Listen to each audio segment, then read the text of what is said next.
For years, the sands of Egypt guarded a secret, lost to time.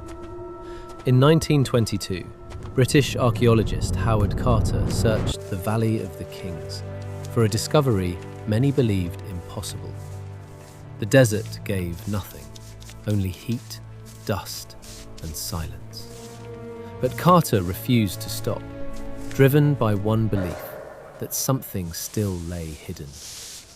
And so they dug, until something changed. The ground beneath them no longer natural. Stone, carved by human hands, buried for thousands of years. And then a doorway, sealed, untouched for over 3,000 years. In that moment, Carter knew they stood at the edge of something extraordinary. Beyond it, darkness and a mystery waiting to be opened. Inside sat a king, not a warrior, not a conqueror, but a boy. Tutankhamun became pharaoh while still a child, raised into a throne of immense power. Around him stood the royal court, priests, advisors, men far older and far more experienced. They had lived through the chaos that came before him. They understood power far better than he did. And among them stood I, watchful, always near.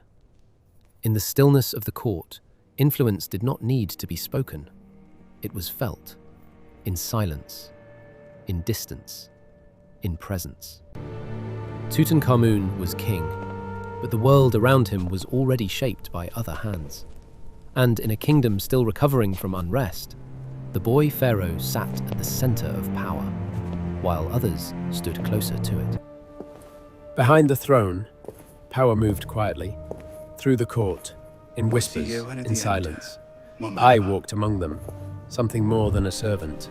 Watching, listening, the priests spoke in hushed voices, their intent clear, their influence growing. And slowly, that influence reached the throne itself. The young king listened, but did not lead, surrounded, guided, shaped by those who understood power far better than he did. And in the quiet of the court, control no longer rested with the crown, but with the one who stood just behind it. As he rose, the image of a king remained. But the truth was fragile. Tutankhamun was born of a royal bloodline kept too close. His parents were brother and sister, a tradition meant to preserve power, but one that came at a cost. His bones were weakened, his legs impaired, and beneath the crown, his skull was elongated, a hidden mark of that bloodline, a boy carrying the weight of a throne, in a body that could not sustain it. Tutankhamun was still just a boy, a king not yet grown into his power. But something was wrong. Behind the gold and ceremony, a quiet decline had begun. At first it was subtle, moments of discomfort, signs easily dismissed. But as time passed, it became harder to ignore. Each movement slowed, each step more uncertain. The strength of a king beginning to fade. And then, without warning, it was over. Around the age of just 19, Tutankhamun was dead. A ruler of Egypt, gone before his story had truly begun. The throne did not remain empty for long.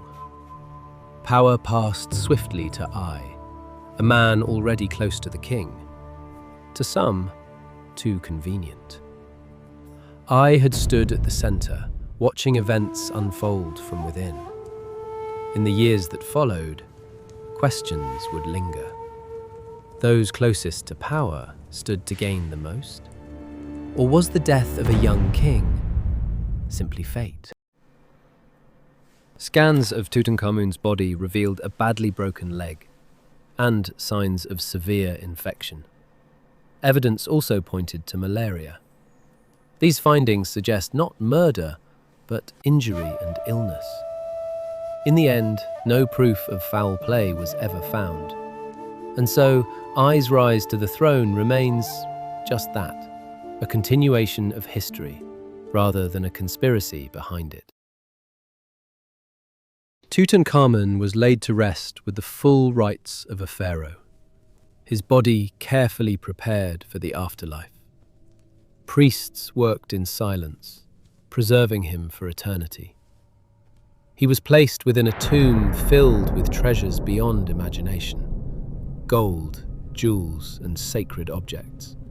Everything a king would need in the world beyond. Each item, a symbol of power, protection, and belief.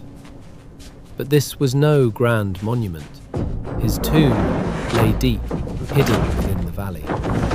The entrance was sealed, and for over 3,000 years, he lay hidden. At first, it remained undisturbed, guarded only by stone and silence. But as the years passed, the desert began to claim it, slowly burying all trace of what lay beneath. Generation after generation, the world moved on, and in time, the tomb was lost completely. For over 3,000 years, the resting place of a king lay hidden, forgotten beneath the sands of Egypt. For over 3,000 years, no one had passed beyond this point. Beyond the doorway, a sight unseen for millennia. Gold everywhere. Objects untouched by time, a king's world preserved in darkness. They had uncovered something extraordinary, a moment that would capture the world.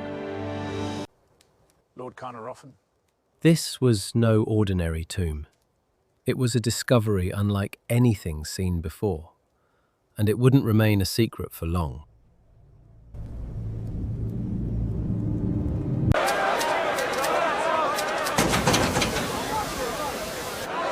As news of the discovery spread, the world became captivated. Newspapers seized on the story, and soon a darker idea took hold. When Lord Carnarvon died suddenly, many saw it as more than coincidence. Whispers of a curse, an ancient warning, punishment for disturbing the tomb. But the reality was far less dramatic. Carnarvon's death was caused by infection, not an ancient curse. And despite the headlines, no wave of death followed. Those who entered the tomb continued their work and lived on. In the end, there was no evidence of any curse at all, only a story the world chose to believe.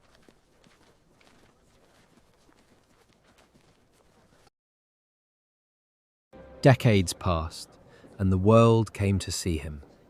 From across the globe, people gathered to witness what had once been lost to time. A glimpse into a world long gone, preserved in gold. At its heart, the face of a king, timeless, unchanged. And as the years moved on, the fascination never faded. Even today, crowds still gather, drawn by the mystery and the story of a life cut short.